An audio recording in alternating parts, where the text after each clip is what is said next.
Hi guys, welcome back. Today I will show you how to make the factory reset on your Samsung Galaxy A5 2017.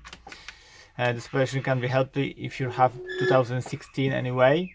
This operation will be good if your software doesn't work properly or if you doesn't remember the password to your phone.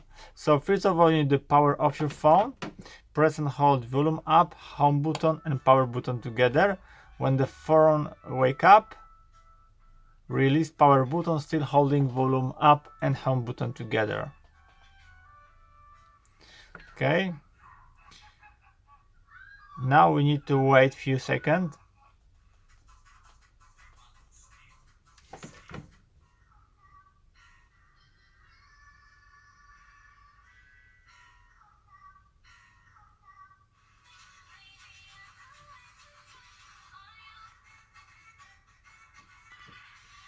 Okay, now no command, we need to do the randomly press the key until we see the special logo.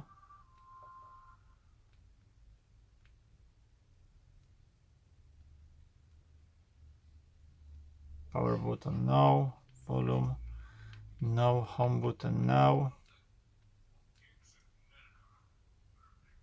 Okay, so I push the volume up, home button and power button for 2 seconds and we are in. Now we're gonna choose wipe data factory reset. Press power to accept, 1 and yes for accept. Now phone gonna be resetting and power on, reboot system now, power on without any password and with the new brand fresh software. So I hope the video is helpful for you. If yes, you can tap sub, subscribe my channel and see you by next video. Hey!